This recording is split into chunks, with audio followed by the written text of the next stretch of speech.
दोस्तों मैं शराबी हूँ। मेरा नाम दिलीप है। हाय दिलीप। हाँ हाय दिलीप तो भाई। हाय हाय हाय। हेलो भैया। हाय हाय। आज असीम भगवान की कृपा है। आप भाइयों का साथ है और स्पॉन्सर की मदद और एक का सुंदर विचार, यही कारण है कि मेरे अभी तक मैं वो जहरीला शराब का घूंट नहीं लिया और एक संतुलित जीवन जीने का प्रयास कर रहा हूँ। अभी जो चार अनुभव हुए मैं बड़ा बारकाई से सुन रहा था, बड़े सुंदर अनुभव, बहुत कम सोब्राइटी में, कि कैसी वो गुलामी और कैसी लाचारी और कैसी वो दलदल, ऐसी ही जिंदगी में भी जी रहा था। शनिवार को विजय भाई का फोन आया, बोले एक विषय पर आपको बोलना है, इस विषय आप सिलेक्ट कर दीजिए। तो मुझे लगा कि मेरे अंदर में काफी घमंडी इंसान हूं मैं, मेरे जहान में कूट कूट के भरा है। तो इसी के ऊपर मैं अपने जिंदगी में कैसा लागू किया ये 6 साढ़े 6 साल में, और अपने अनुभव से ही, ये स्पिरिचुअल प्राइड है ना, एक आत्मिक घमंड बोलते हैं जिसको, आत्मिक अहंकार, प्राइड, ये हमारे 7 डेडली सिन में जो 7 घातक पापे है उसमें नंबर 1 का ये प्राइड है। इसको नंबर 1 ऑफेंडर भी बोला गया। तो थोड़ा इतिहास में अगर हम लोग जाते हैं तो डॉक्टर हैरी, ये एक नामी साइकिट्रिस्ट थे और उन्होंने अपने थेसिस में लिखा था ईगो फैक्टर इन सरेंडर। ये करीब 1935 में हमारा ए बना। लगभग उसी समकालीन ये भी हमारे विलविशर थे। कुछ समय बाद वो ट्रस्टी बने जीएसओ में। तो मैं इनके बारे में थोड़ा सुना, यूट्यूब में बहुत सारी शेयरिंग्स है बहुत सारे लोगों की, और कई प्रोग्राम रहते हैं वहां पे भी सुनता हूँ। तो अपने थेसिस में उन्होंने लिखा था कि भाई ईगो फैक्टर इन सरेंडर, यानी सिंपल लैंग्वेज में बोलेंगे बोलेंगे आई एम डिफरेंट वाली बात। आई एम डिफरेंट, मैं उस टाइप का इंसान नहीं हूँ, मैं कहीं गिरा नहीं, मैं कहीं पढ़ा नहीं, मैंने कभी शराब के लिए उधार नहीं लिया। इस टाइप की मेरी धारणा, इस टाइप की मानसिकता ये मेरी थी। और शराब ने ऐसी जिंदगी में हलचल पैदा कर दी कि सारी तबाही और बर्बादी हो गई मेरी। मैं उसके आगे भी एक शब्द बोलूंगा कि not summons death, simple language में बताऊंगा, नॉट समन्स डेथ। इसका मतलब होता है महल से रोड पे आना। बिल्कुल दोस्तों, इसमें कतई रत्ती भर भी कोई इधर उधर बात नहीं है। मैं बहुत अच्छे जगह काम करता था, बहुत पैसा कमाता था, सब कुछ सच्चा चल रहा था, और धीरे धीरे जो शराब हाथ में आई तो जी का जंजाल तो बन गई, लेकिन तकलीफ इतनी बढ़ गई कि सारे काम धंधे जाने लगे, फिर भी मेरा जो आत्मिक घमंड है ये मुझे एक्सेप्ट ही नहीं कर रहा था। मैं ये सब कुछ जो हो रहा है ये शराब के वजह से हो रहा है, ये मैं मानने को खाली नहीं। इसका मेन कारण था ego never accept the truth. मेरा घमंड मेरी वास्तविकता को कतई नहीं मानता। Ego never accept the truth, लेकिन मैं जानता था मेरी वास्तविकता क्या है, लेकिन मैं जताना नहीं चाहता था। मेरी क्या वास्तविकता थी? मैं एक नंबर का घमंडी हूँ, मैं एक नंबर का अहंकारी हूँ, मैं एक नंबर का एकड़ इंसान हूँ, किसी की नहीं सुनने वाला इंसान हूँ मैं। किसी कोई भी कितना भी बड़ा से बड़ा मेरे को समझाने का प्रयास किया, और मैं डिफेंस करने वाला इंसान था, खुद का बचाव करने वाला इंसान था, खुद को रिजर्वेशन में डालने वाला इंसान था। ये मेंटेलिटी ने मुझे ऐसी मार मारी कि जो मैंने अभी शब्द बताया, नॉट समन्स डेथ, सीधा महल से मेरे को रोड पे लाके खड़ा ही नहीं किया तो सब कुछ तबाह हो गया। परिवार चला गया, बच्चे चले गए छोटे छोटे, रात के 12:30 बजे निकल गए, औरत भी चले गई, उसके पूरे कपड़े काट दिया मैंने। ये कैसी कैसी शराब है, कैसी लत है, कैसा एडिक्शन है ये तो घमंड ही है ना मेरा।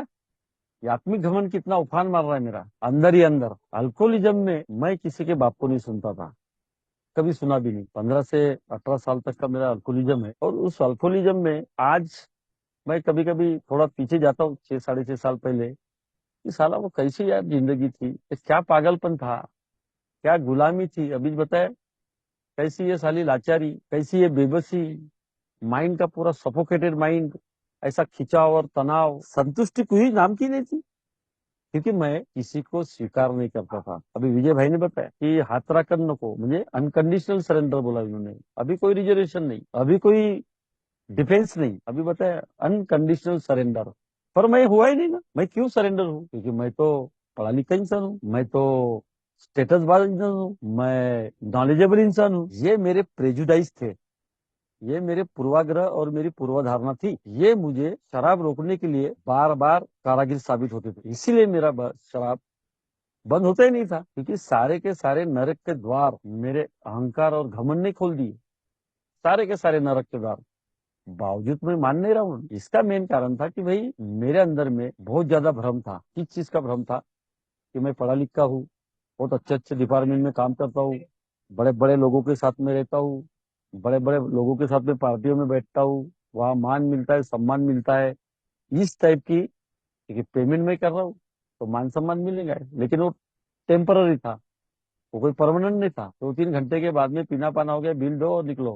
हाँ साहब, ठीक है ठीक है, तो वही उतना ही मुझे अच्छा लगता था कि यार लोग तो मुझे साला सैल्यूट कर रहे हैं। लेकिन इसके पीछे धारणा ये थी कि मेरा ईगो, मेरे ईगो का कभी डिफ्लेशन नहीं हुआ। मतलब मेरा घमंड कभी टूटा नहीं, ना नम हुआ, ना कभी कम हुआ। ये जिंदगी और आगे बढ़ने लगी ऐसी, फिर आगे आगे और तबाहियां होती जा रही है, खुले आंखों से देख रहा हूँ।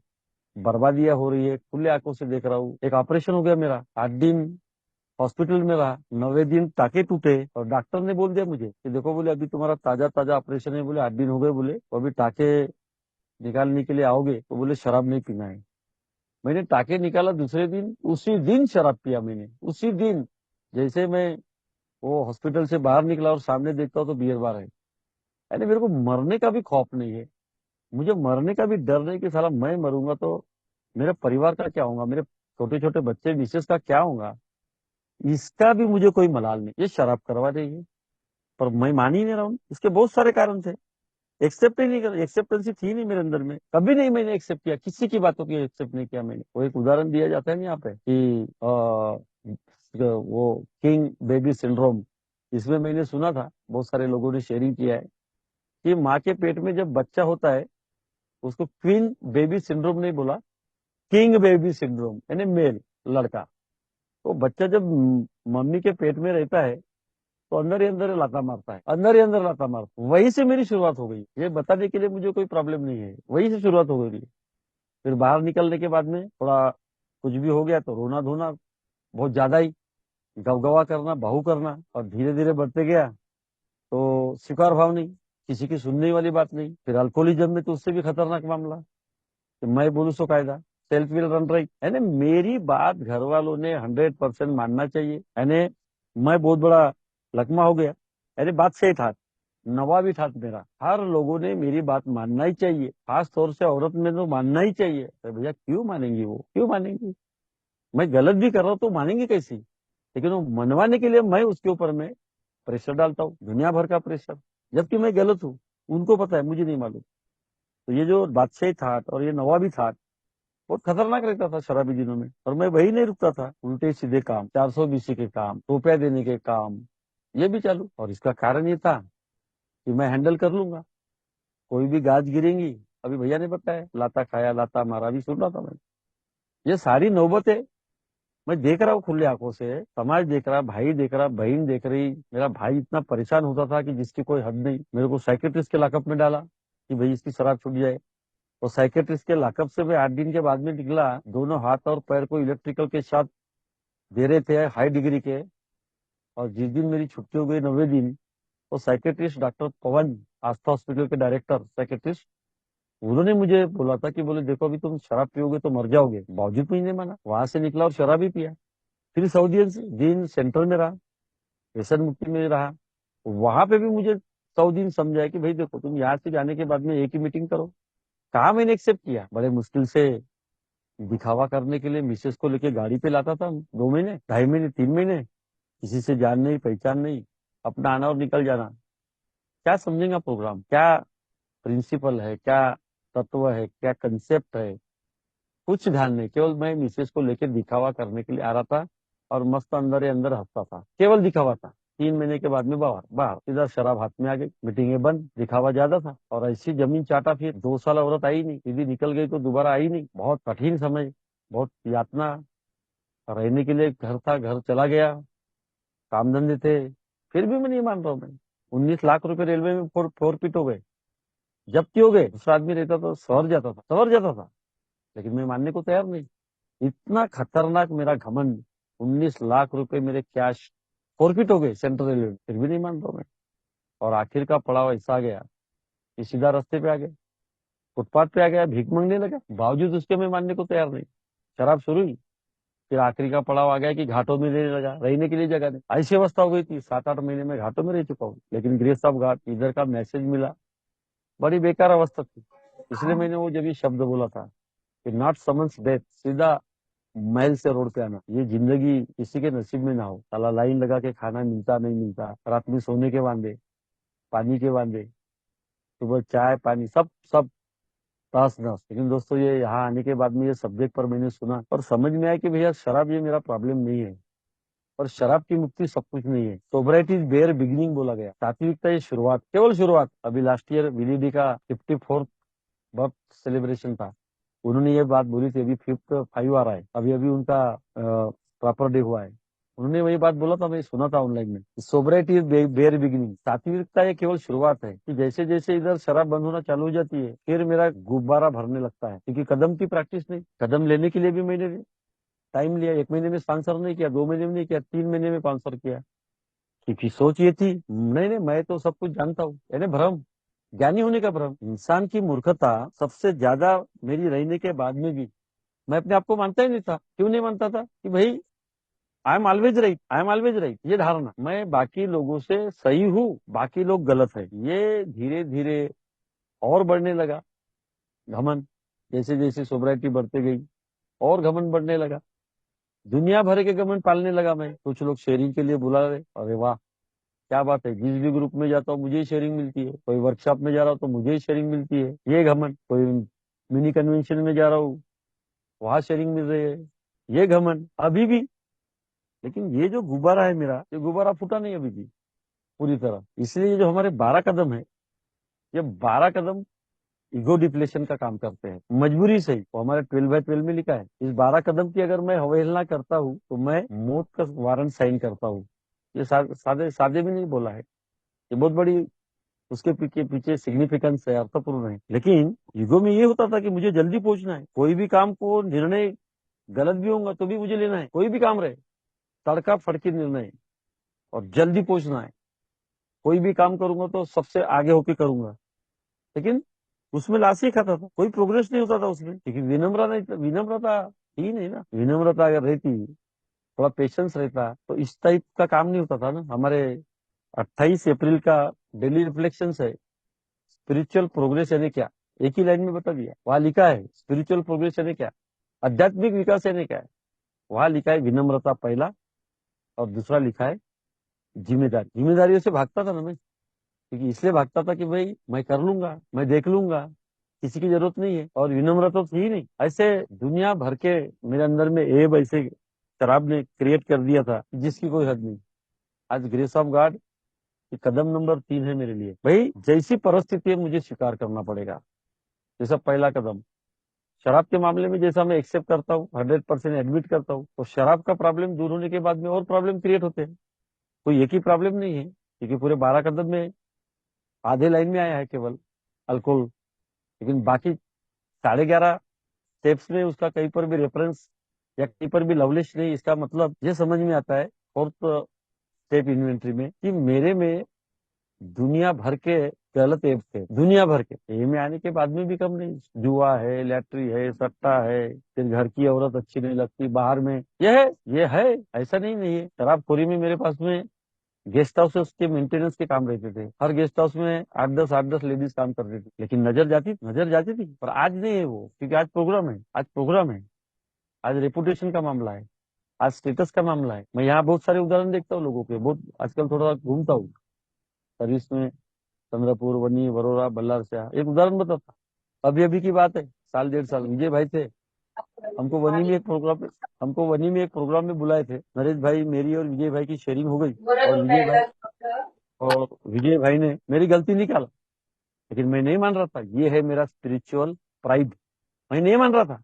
विजय भाई बोले ये बात नहीं थी, बोले ये बात थी, बोले आपने यहाँ जगह ऐसा बोलना था। पर मैं 2 घंटे नहीं माना, लड़ाई झगड़े करता रहा मैं विजय भाई के साथ में। तीसरे घंटे में मैंने एक्सेप्ट, ये है स्पिरिचुअल प्राइड मेरा, ये है आध्यात्मिक घमंड, कि नहीं नहीं आप गलत हो दोनों, मैं ही सही हूँ। आज एक्सेप्टेंस है, आज विनम्रता है। पहले विनम्रता नहीं थी ना, कुछ भी विनम्रता नहीं थी, कुछ भी अनशन बक दो, किसी की भी भावनाओं का हाथ, किसी को भी हर, ये सारे काम पूरे जल्दबाजी में, कोई निर्णय ठीक से नहीं लेते। आज यहाँ बोला गया थिंक थिंक थिंक, मतलब मेरे बॉडी का और मेरे मेंटेलिटी का, बॉडी का नहीं बोलूंगा, मेरे मेंटेलिटी का पूरा ब्रेन नैपिंग हो गया, ब्रेन स्कैनिंग हो गया 4th स्टेप इन्वेंटरी में। इतना अनसन आदमी, इतना हेकर आदमी, इतना उद्धट आदमी, इतना एटीट्यूड बाज आदमी आज सुनता हूँ। घंटा, 2 घंटे, 4 घंटे, नहीं तो पहले सुनने की लायकी खो दिया था मैंने। आज के वर्कशॉप में दिन भर बैठता हूँ, आज के 2 दिन के कन्वेंशन में बैठता हूँ। अभी चंद्रपुर में गए साल 3 दिन का नेशनल कन्वेंशन हुआ सर्विस के ऊपर में, ऑल ओवर इंडिया में 3 दिन। आज वो पेशेंस कहाँ से आए? केवल आप लोगों को सुनते रहने से। और धीरे धीरे ये जो मेरा गुब्बारा है, जो मेरी हवा भरी है, ईगो डिप्लेशन, पिंक क्लाउड, ये निरंतर आप लोगों को सुनते रहने से। तो अभी मैंने थोड़ी देर पहला बताया कि आज भी ओल्ड टाइमर बताते हैं कि जैसे जैसे दिन आगे बढ़ते हैं, सोब्राइटी बढ़ती है, तो उसकी भी नशा आती है, शेयरिंग की नशा, सर्विस की नशा। अरे यार मैंने तो इतने ग्रुप बना दिया, अरे यार फलानी जगह जाता हूँ तो पहले मेरा ही डंका होता है। ये सब क्या है? ये सब मेरा आत्मिक घमंड है। मेरा आत्मिक घमंड है। मैं कौन हूँ? मेरी औकात क्या है? मैं एक बेवड़ा हूँ।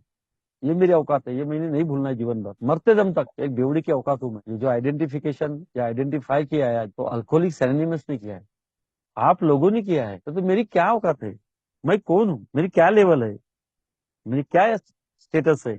कुछ भी नहीं। तो ये जो गुब्बारा जब तक मेरा फूटेगा नहीं, मेरी हवा नहीं निकलेंगी, ये प्रोग्राम पूरा ईगो डिप्लेशन का है।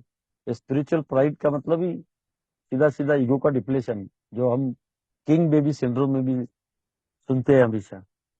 लेकिन इसको बहुत सीरियसली लेना पड़ेगा, क्योंकि अभी मैं देख रहा हूँ कितने लोगों की ए में आने के बाद में भी रिलैप्स हो रही है, कितने लोग सुसाइड कर रहे हैं, कितने लोगों की डेथ हो रही है। यानी ए में आने के बाद में भी, ए में नहीं है तो मामला ही नहीं है, लेकिन ए में आने के बाद आदमी सुसाइड कर रहा है। क्या कारण है? यह मालूम पड़ता है 4 स्टेप इन्वेंटरी में। मेरा पूरा पिक्चर ओपन हो जाता है, मेरा ब्रेन स्नैपिंग हो जाता है, और उसमें मुझे ये जो सीन है नंबर 1 का पाप, 7 डेडली सीन में ईगो, ये सारे के सारे जो है मेरे नरक के द्वार खोलने का मेरा घमंड काम करता है। लेकिन मुझे मुझे वो बताता है कि Dilip, you are not wrong, you are not wrong, तुम गलत नहीं हो। ये मेरा घमंड मुझे बार बार जस्टिफिकेशन करता है कि तुम गलत नहीं हो। ये मेरा आत्मिक घमंड। मैं गलत कर रहा हूँ लेकिन डिफेंस कर रहा हूँ, अपना बचाव कर रहा हूँ मैं। Dilip, you are not wrong. अरे यार 4 लोग बोल रहे हैं ना, विजय भाई बोल रहे थे, नरेश भाई बोल रहे थे कि दिलीप ये सेंटेंस तुमने ऐसा नहीं बोलना था, ऐसा बोलना था। पर मैं माना क्या? 2 घंटे नहीं माना, इनके साथ में लड़ाई झगड़े करते रहा। नहीं विजय भाई, मैं जो बोल रहा हूँ वो सही है, आप गलत हो। ये आत्मिक घमंड, तो ये सारे मेरे नरक के द्वार खोलने के लिए कारागिर साबित हो सकता है। लेकिन मैंने 2 घंटे के बाद में एक्सेप्ट किया। विजय भाई बोला यस। नहीं तो आज मैं बाहरी दुनिया में रहता तो सही में मानता क्या? बिल्कुल नहीं मानता, मानता ही नहीं था, क्योंकि मन शांत नहीं ना। और प्रोग्राम बोलता है कि मन शांति का प्रोग्राम है, प्रोग्राम बोलता है मेरी आत्मा आत्मा ही शांत नहीं है। और प्रोग्राम बोलता है कि भाई आत्म शांति का प्रोग्राम है, प्रोग्राम बोलता है कि चित्त शांति का प्रोग्राम है। मेरा चित्त ही शांत नहीं है। मैं दूसरे की इन्वेंट्री लेने में बैठा हूँ, पूरे गांव की इन्वेंट्री लेता हूँ, जैसे मेरे को पूरा गांव का नॉलेज है। सब मेरे सामने डाउन है, मैं किसी की रिस्पेक्ट नहीं करता हूँ, मैं किसी की इज्जत नहीं करता हूँ। ये मेरा घमंड है, ये आत्मिक घमंड है मेरा। मेरे बाद में आने वाला कोई मेंबर है, मैं उसको तवज्जो नहीं देता ज्यादा, लेकिन ये सोचता हूँ क्या कि मेरा पहला दिन था, कैसे आप लोगों ने मुझे गले लगाया। दिलीप, जैसी भी परिस्थिति है तू आते रहे। नहीं है घर रहने के लिए कोई प्रॉब्लम नहीं, खाने के वादे कोई प्रॉब्लम नहीं, रहने के प्रॉब्लम में कोई बात नहीं, और दिलीप तू आते रहे। आप लोगों में घमंड नहीं था वो, लेकिन मेरे में कूट कूट के भरा है। मैं डिसरिस्पेक्ट रिस्पेक्ट करता हूँ। डिसरिस्पेक्ट क्या कारण है? शुरू में मुझे मालूम है ज्यादा तवज्जो नहीं देना। अरे भाई वो भी तो मेंबर है, वो भी तो इंसान है, वो भी तो शराब पी के आया है, कम से कम उसको मान सम्मान। वो कैसा ठहरेंगे? आप नए आदमी को ला नहीं बताया जाता है, नए आदमी को लव दिया जाता है, लव। और मैं नए आदमी को ला बता रहा हूँ शुरू के दिनों में। यही मेरा आत्मिक घमंड टूटा नहीं है, इसलिए बोला गया ego never accept the truth. मेरी वास्तविकता को मेरा घमंड कभी परमिट नहीं करता, कभी परमिट नहीं करता, क्योंकि मध्य निकल गया है, पाश अभी बाकी है। अल्कोहल इज नॉट अल्कोहलिज्म बोला गया। मध्य यानी मध्य पाश नवे नहीं है, इज्म यानी विचार। ये मेरे मरते दम तक जाने वाले नहीं है। इसलिए इन्हें बोला है कि we are not addicted to alcohol और drugs, we are addicted to escaping reality, not accept escaping reality. मैं साला मेरी वास्तविकता को मानता ही नहीं ना, इसलिए सामने बोला है कि we are not addicted to alcohol. मैं शराब का लती गुलाम लाचार बेबस नहीं हूँ। मैं शराब का लती गुलाम लाचार बेबस नहीं हूँ।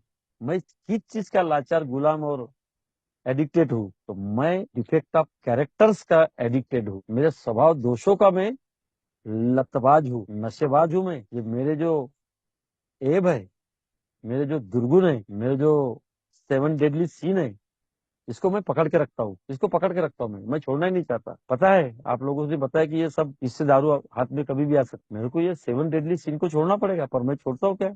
लालच कभी नहीं जाएंगी मेरी, भौतिकता कभी नहीं जाएंगी मेरी, बाईबाजी कभी नहीं जाएंगी मेरी, पकड़ के रखता हूँ। Just I want to different, कुछ तो भी नया। ये आत्मिक घमंड मुझे शांत रहने के लिए कारागिर साबित नहीं होता, कभी नहीं होता मेरे को। ये सारी चीजें मेरे साथ में हो रही थी पूरे 15 साल तक। आखिरी के 3-4 साल तो बहुत ही बेकार गए। बीमार होने के बाद में, ऑपरेशन बॉडी का होने के बाद में नहीं मान रहा हूँ। साइकेट्री के लॉकअप में जाके हाई डिग्री सेल्सियस इलेक्ट्रिकल के शॉक खा रहा हूँ, फिर भी नहीं मान रहा हूँ। 100 दिन व्यसन मुक्ति में रहा, फिर भी नहीं मान रहा हूँ। यानी कितना खतरनाक घमंड मेरे अंदर में। ये प्रोग्राम में आने के बाद में सही मायने में मेरा ईगो का डिप्लेशन धीरे धीरे शुरू हो गया, धीरे धीरे शुरू हो गया, एकदम से नहीं।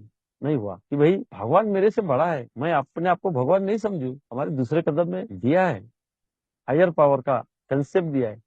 मैं मानू तो सही, लेकिन मैं क्या मानता हूँ? नहीं नहीं नहीं नहीं, मैं भगवान से बढ़कर। अरे भाई, गॉड को नहीं मान रहा है तो गुड को मान। दूसरे लोग अगर नहीं मान रहे, कि तुम नहीं मान रहे हो तो ठीक है, पर कोई ऑप्शन है ना हमारे पास में। मैं उसको भी नहीं मान पा रहा हूँ, खुद को ही भगवान समझ रहा हूँ। ये क्या बताएंगे ना, वो क्या बताएंगे ना, इन्होंने कितने साल ए में आए, इस टाइप की मेरी धारणा। कैसा मेरा ईगो का डिफ्लेशन होगा? मेरा गुब्बारे में जो हवा गई है वो बाहर जा ही नहीं रही ना। जब तक गुब्बारा मेरा चौथा कदम जब मैंने लिया, तब थोड़ी थोड़ी हवा निकलना शुरू हो गई। फिर खुल गया कि भाई मेरे पहले आए हुए लोगों ने भी बहुत सेवा की है, कि मैं अकेला हूँ। अभी घमंड का एक उदाहरण देता हूँ, क्योंकि प्रोग्राम खुद के अनुभव का है। नवंबर महीने में 25-26 नवंबर को प्रोग्राम था, अंतर समूह 3 की तरफ से नागपुर में। उसमें मैं इंटर ग्रुप चेयरमैन था, तो जिम्मेदारी मेरे ऊपर ज्यादा थी। हुआ ये कि वो दिवाली का भी दिन आया, तो भी मैं चंद्रपुर, वनी, वरोरा, बल्लरसर में था। यानी उसके पहले 6 दिन और दिवाली का दिन पकड़ के 7वां दिन, क्योंकि उस दिन मुझे चंद्रपुर से, उधर से मुझे काफी सहयोग मिला। कम से कम 200 से ज्यादा मेंबर उधर से आए थे, तो रसीदें काटने के लिए मुझे 7 दिन लगा। मैं दिवाली के दूसरे दिन आया, 8वें दिन। मेरी मिसेस मेरे ऊपर खौल गई, क्या है बोले ये सब तुम्हारा। फिर गुस्सा मेरा चालू हो गया।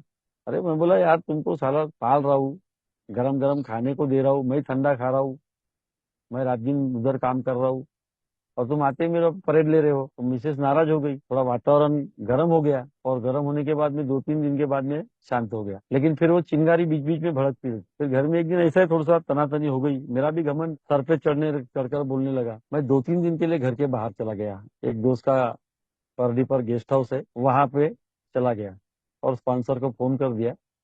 बोला थोड़ा मेरा माइंड डाइवर्ट हो गया। कोई बात नहीं बोले, शराब नहीं पीना बोले, कुछ भी हो जाए, ये टेम्पररी है बोले सारी चीजें। तीसरे दिन मेरे लड़की का फोन आया, पापा बोले आजा, बोले मम्मी रियलाइज कर रही बोले। लेकिन मेरा ऐसा नहीं था ना, अभी के अभी तुम क्यों नहीं बोले मेरे को कि मेरी गलती हो गई, जबकि गलती मेरी भी है यार, दिवाली का दिन है। वो तो बोलेगी ना, पहले 6 दिन में वहां पे, और दिवाली के दिन में भी घर में नहीं है, तो बोलेंगे ना। फिर ये मेरी मेंटेलिटी के अंदर में ऐसा खतरनाक रूप से मेरा घमंड भरा है कि वो जाता ही नहीं।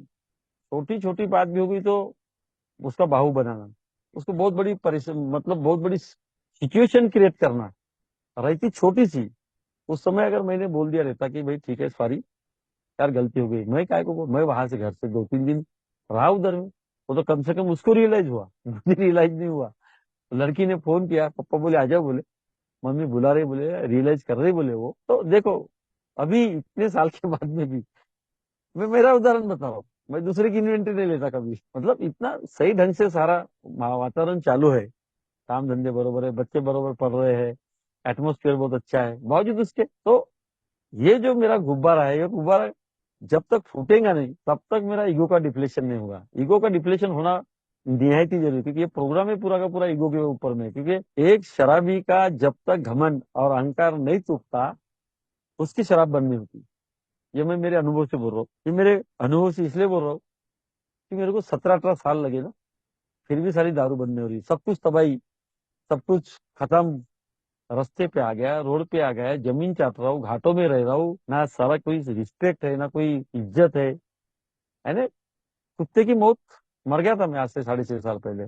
इसका मेन कारण था मेरा आत्मिक घमंड, मेरा आध्यात्मिक घमंड। ये सारे के सारे मेरे नरक के द्वार खोल दिया था। आज भी किसी ने ठीक से अगर कोई बात सुनी नहीं, तो तड़ से माइंड में आ जाता यार, इसको लो क्या रे, अभी फाइल पे बहुत ज्यादा चबर चबर कर रहा है।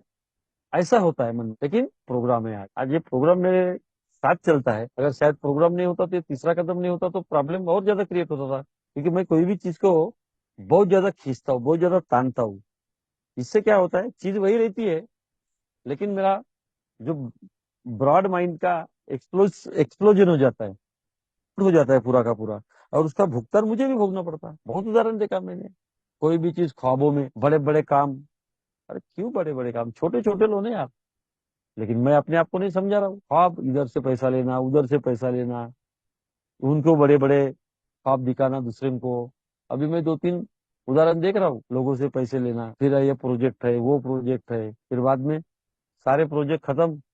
लेकिन जिनसे लिया उनका क्या, फिर डिप्रेशन, फिर फ्रस्ट्रेशन, फिर और जुआलिटी, फिर एंग्जाइटी, और फिर मेंटली डिसऑर्डर, फिर उसके बाद में मौत है। ये मैं अभी बहुत कम समय में देख रहा हूँ, थोड़ा सा जाते रहता हूँ इधर उधर, तो क्यों मैं बड़े बड़े ख्वाब देखूं, क्यों बड़ा बड़ा काम करूं, मेरी जितनी औकात है, मेरी जितनी लायकी है, मैं उतना ही करूँ। लेकिन मेरा घमंड क्या बोलता है, नहीं तुम बड़े बड़े काम लो। अरे काय के लिए भैया, 2 टाइम का लगता है कितना, पेट भरने के लिए कितना पैसा लगता है, ये बहुत बेकार चीज साबित हो रही थी मुझे अल्कोहलिज्म में। लेकिन ग्रेस ऑफ गॉड की ये जो चौथे कदम पर मैंने मेरी इन्वेंट्री लिया, और लेने के बाद में तब मालूम पड़ा कि भैया इसको तोड़ना पड़ेगा, इसका नम करना पड़ेगा, उसको कम करना पड़ेगा, उसके बगैर मेरा कोई चारा नहीं है। नहीं तो मेरी शराब कभी छूटने वाली नहीं है। धीरे धीरे नेक्स्ट मीटिंग में आया मैं, 2 महीने के बाद में, पहले दूसरे मीटिंग में ही समझ में आया नहीं आया, लेकिन टाइम लगा मेरे को।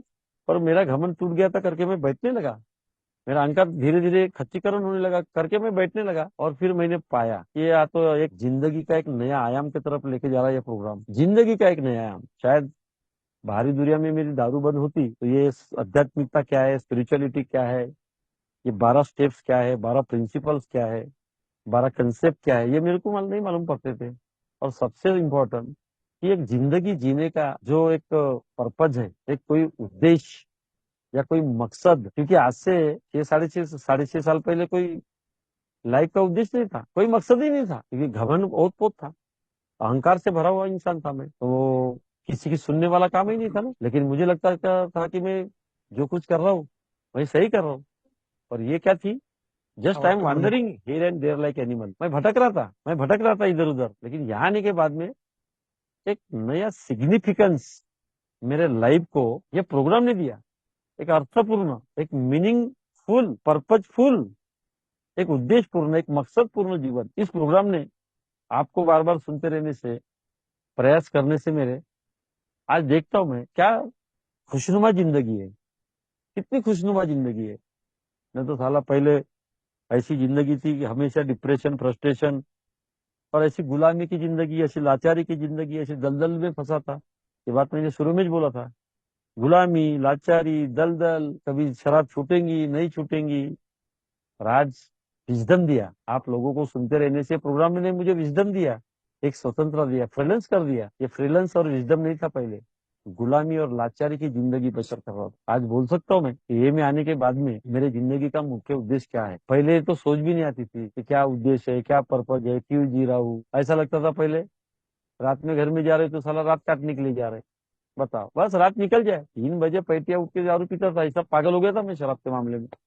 3 बजे लोग सोते हैं, और मैं जब भी शराब पी के घर में जाता था तो उद्देश्य क्या था, रात काटने के लिए जाना है, रात निकालने के लिए जाना है, ये विचार लेके घर। लेकिन आज आज ये विचार नहीं है, आज एक जिम्मेदारी है कि दिन भर आदमी काम करने के बाद में एक ऐसी इंटेंसिटी कन्वर्ट हो जाती है कि भाई घर में जाना चाहिए। पहले ऐसा नहीं लगता था, रात काटने के लिए जा रहे थे, वो भी घमंड, रात निकालना है। लेकिन what is the ultimate purpose of my life in alcoholics anonymous, मेरे जिंदगी का मुख्य उद्देश्य अल्कोहलिक्स एनोनिमस में आने के बाद क्या है। ये 2 व्हीलर की 4 व्हीलर, ठीक है, अच्छी बात है। ये घर का दूसरा घर, ठीक है, अच्छी बात है, क्योंकि पैसा जरूरी है। Money plays very important role in our everyday life. पैसा ये दैनंदिन रोजमर्रा में एक महत्वपूर्ण भूमिका निभाता है, वहां तक ठीक है। लेकिन ये ने बोला है, materialism keeps away from spirituality, ये जो भौतिकता है मुझे आध्यात्मिकता से तोड़ डालती है, दूर कर देती है। ये बात इधर आने के बाद में समझ में है, क्योंकि मेरी जो रिलैप्स हुई थी 2 महीने के बाद में, इसका बेसिक कारण ये था, ये से मैं भटक गया था, काम धंधे में लग गया था, कोई इंप्रूवमेंट नहीं, कोई डेवलपमेंट नहीं, कोई ग्रोथ नहीं ए के बारे में। लेकिन आज इधर आने के बाद में आप लोगों से सुना कि materialism keeps away from spirituality, हमारे लिटरेचर में लिखा है। मुझे भौतिकता की तरफ भागना नहीं है, भौतिकता आती है, ये समझ में धीरे धीरे रियलाइज हुआ मुझे, ए में आने के बाद में आपके अनुभव से रियलाइज हुआ, मुझे खुद का रियलाइजेशन नहीं हुआ है। आपको सुनते रहने से रियलाइजेशन हुआ, तभी मेरे बहुत सारे जो अच्छे रास्ते उसको तोड़ने का काम। तो इन्हें क्लियर बोला कि ज्यादा पैसे के पीछे पड़ेगा तो आध्यात्मिकता से दूर रहेगा, और आध्यात्मिकता नहीं है तो पैसा कोई काम का नहीं। इसलिए मैंने बोला कि जिंदगी का मुख्य purpose, what is the ultimate purpose of my life in alcoholics anonymous. A में आने के बाद में मेरा मुख्य उद्देश्य क्या होना चाहिए? बस एक छोटा सा काम मैं करता हूँ। जो न्यूकमर्स है, जो एकदम एक्सट्रीम नवागत है, उनकी मदद में लगा और एक खुशनुमा जिंदगी जीने का प्रयत्न, खुशनुमा। जो अल्कोहलिक्स एनोनिमस का अभिप्रेत है, चित्त शांति। फिर मैं पहले स्टार्टिंग से आया, एंडिंग वही कर रहा हूँ कि चित्त शांति, मन शांति और आत्म शांति, ये अल्कोहलिक सेंस का बेस है। नहीं तो मैं ए में आ रहा हूँ, 420 चालू है, टोपी देना चालू है, येड़े चाड़े चालू है, लोगों के गले रेतना चालू है, सट्टा जुआ चालू है, सारी चीजें जैसी की वैसी है, केवल शराब बंद है। और हमारे ग्रेफाइन में बड़ा सुंदर उदाहरण दिया है, हमारा लिटरेचर है ग्रेफाइन, उसमें बताया गया कि इस अल्कोहलिक एनोनिमस के मीटिंग में तुम कितने भी साल आके बैठो, अगर तुम्हारे में थारोली या प्रोफाउंड बदलाव, सुधारना नहीं होती है, तो इस मीटिंग में बैठने के बाद में भी मैं शराब पी के बैठा हूँ। टाइटल है ड्राई सोबर, सूखा शराब। ये एक मेरा आत्मिक घमंड। अरे अभी तो शराब बंद हो गई है, फिर अभी क्या देखना है? मेरा मान सम्मान करना चाहिए घर के लोगों ने, बाहर वालों ने।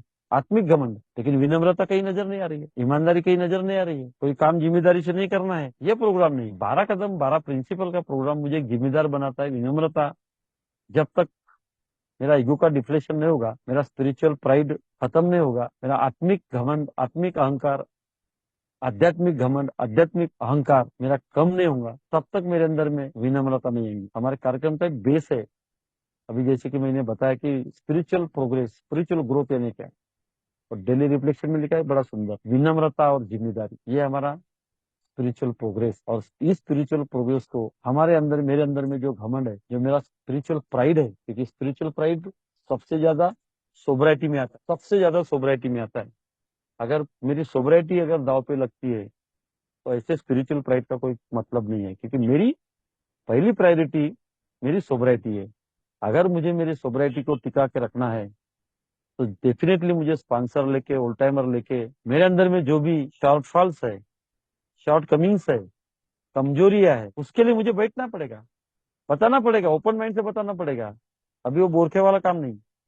नकाब नकाब पोस्ट था मैं, नकाब पोस्ट। आज ये ने नकाब को काट डाला, फाड़ डाला। ओपन माइंड से शेयर करना पड़ेगा, कोई भी समस्या है, किसी भी प्रकार का प्रॉब्लम हो, शेयर करना पड़ेगा। I am not able to handle our grievances. मैं मेरी समस्या परेशानी को अकेला हैंडल नहीं कर सकता। ये बात इधर आने के बाद में रियलाइज हो गई, 100% मुझे रियलाइज हो गई कि आई एम अनेबल, मैं लायक नहीं हूँ खुद का प्रॉब्लम सॉल्व करने के लिए। मुझे मेरे पहले आए हुए कोई उल्टा टाइमर है या कोई स्पॉन्सर है, उनके पास में बैठना पड़ेगा। मैंने स्पॉन्सर मेरे दो है, पहला स्पॉन्सर मेरा स्टेपर के लिए, वही मेरा घमंड टूट गया। मेरे से कम उम्र का कर लिया, मुझे लगता था ना मैं पढ़ा लिखा हूँ, मेरा ये मेरा वो।